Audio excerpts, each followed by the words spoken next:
북한을 탈출해 한국으로 들어오는 탈북자들의 통로가 점점 좁아지고 있습니다. 그러나 탈북자들의 발길은 끊이지 않고 있습니다. 오늘 생생토크에서 그 소식 전해드립니다.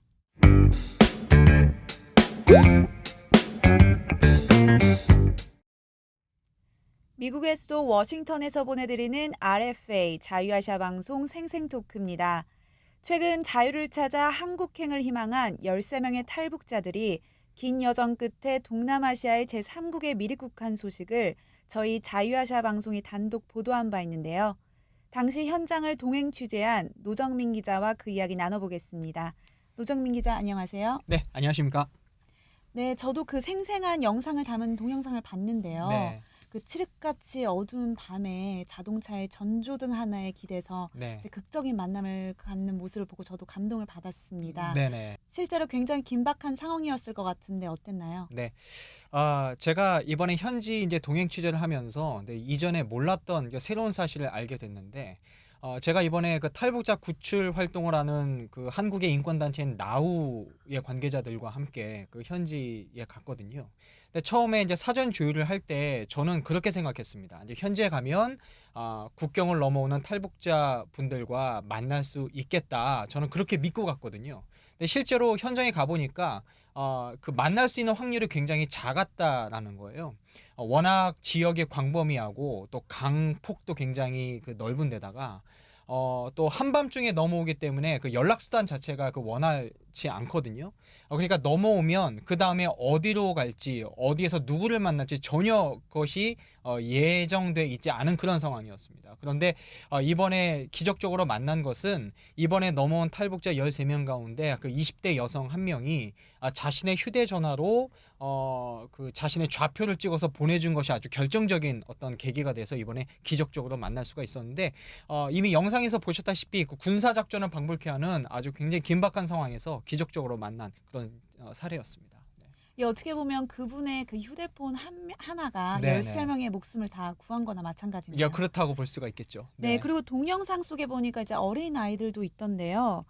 이렇게 북한에서 이제 먼 길을 돌아서 이제 동남아시아 국가까지 오기까지 네. 이제 굉장히 험난했을 것 같습니다. 어땠다고 예. 하던가요? 그러니까 이제 북한을 떠나서 이제 중국을 거쳐서 이 동남아시아 제3국에 오기까지 이제 4개의 국경을 넘은 거거든요. 그러니까 길이로 따지면 한 6,000km의 여정이 되는 거고, 이제 굉장히. 이분들의 이야기를 들어보니까 이곳까지 오는 동안에 13번의 교통수단을 갈아탔다고 그래요.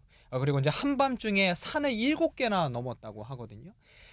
이제 저희가 그 제3국에서 만나서 이제 안전한 민박집에 도착했을 때 이분들의 이제 다리를 봤는데 이 다리 전체가 다 이제 멍투성이었던 것을 볼 수가 있었어요. 네, 저도 그 사진을 예, 봤습니다. 예. 그리고 이제 신발도 굉장히 낡고 해진 어떤 그런 모습이었는데 일부분은 이제 강을 넘자마자 이제 그 신발을 다 버렸다고 해요. 또 어떤 분들은 제대로 걷지도 못하고.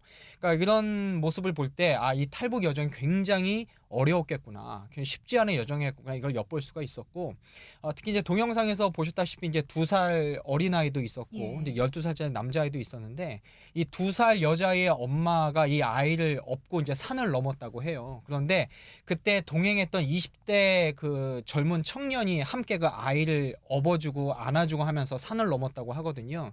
이 엄마 이야기는 이분이 없었다면 아마 자기는 산을 넘지 못했을 것이다. 여기까지 오기는 정말 힘들었을 것이다. 이런 이야기를 하기도 했습니다. 네, 정말 힘들었겠네요. 네. 제가 듣기로는 이번에 미립국한 13명의 탈북자 중에 많은 경우가 북한에서 직접 동남아시아의 제3국으로 넘어왔다고 하더라고요. 네네. 예, 이렇게 힘든 여정을 각오하면서까지 탈북을 결심한 이유가 무엇이었을까요? 네. 그러니까 이제 보통 이제 직행이라고 이야기를 하는데 이제 북한을 나와서 이제 제3국 다른 나라에 정착하지 않고 이제 곧바로 이곳까지 온 사람들을 이제 직행이라고 하는데 이 13명의 탈북자 가운데 8명이 이제 직행이었습니다. 제가 그 직행으로 온 탈북자분들에게 탈북을 결심한 이유가 뭐냐 이제 물어봤더니 이제 크게 두 가지였습니다. 자신의 꿈과 자유를 찾기 위해서 떠나왔다. 또 하나는 이제 부정부패 때문에 도저히 견디기 힘들어서 나왔다. 이제 이런 이야기를 했는데 이제 보통 이제 꿈과 자유를 찾아서 떠나온 분들은 이런 이야기를 합니다. 북한에서 나는 이러한 사람이 되고 싶었고 또 자신이 원하는 꿈이 있었는데 보통 신분 이제 그쪽 말로 이제 토대라고 이야기를 합니다만 그것이 좋지 않아서 결국 원하는 꿈을 이루지 못한 것을 자기가 참기 힘들었다. 보다 자유로운 세상에 가서 내가 원하는 꿈을 이루면서 살고 싶었기 때문에 탈북했다. 이제 이런 이야기를 하신 분이 있었고요. 그렇군요. 최근 그리고 북중 국경지대와 이제 중국 내부에서 단속이 매우 심화되면서 네. 이제 동남아시아 국가로 넘어오는 탈북자들의 수가 좀 크게 줄지 않았습니까? 네네, 맞습니다.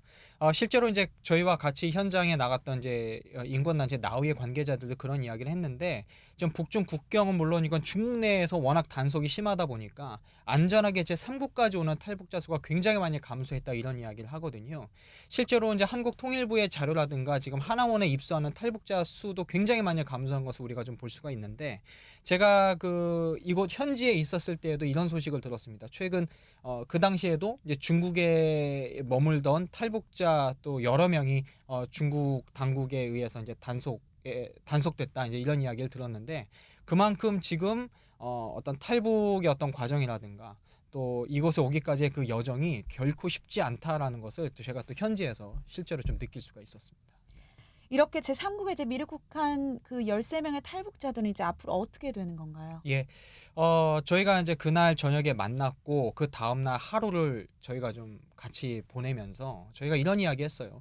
워낙 탈북 과정이 힘들고 어려웠으니까 좀 더 몸과 마음의 휴식을 좀 취하고 좀 더 하루만이라도 더 쉬었다가 좀 가시는 게 어떻겠느냐 그랬더니 이분들이 그날 빨리 그냥 들어가고 싶다 이런 이야기 하시더라고요. 왜 그러냐면 하루라도 내가 일찍 더 경찰서에 가서 자수를 해야 하루라도 더 일찍 한국 땅에 가볼 수 있지 않겠냐 이제 그런 마음이셨던 것 같고, 워낙 중국 내에서도 숨어 지내는 그런 일정이 많다 보니까 하루빨리 좀 편안하게 경찰서에 들어가는 것이 낫겠다 이제 이런 이야기를 하시더라고요. 그래서 그날 그 다음날 저녁에 이제 경찰서에 이제 자수하러 다들 가셨습니다. 그래서 제가 이제 서울에 돌아왔을 때에 이분들이 안전하게 이제 보호받고 있다라는 소식을 좀 전해 들었고요. 이제 이곳에서 신원조회와 이제 면담 등을 거친 뒤에 아마 한두 달 내에 아마 한국행 비행기에 몸을 싣게 되지 않을까 싶습니다. 네, 아무쪼록 자유를 찾아서 목숨을 건 긴 여정 끝에 한국행을 앞두고 있는 이제 탈북자 13분이 한국에 무사히 도착해서 그곳에서 말씀하신 것처럼 행복한 삶을 좀 살았으면 하는 저도 소망이 있습니다. 네네. 예, 노정민 기자 오늘 말씀 잘 들었습니다. 감사합니다. 네, 고맙습니다. 생생토크, 저희는 다음 주에 다시 찾아뵙겠습니다.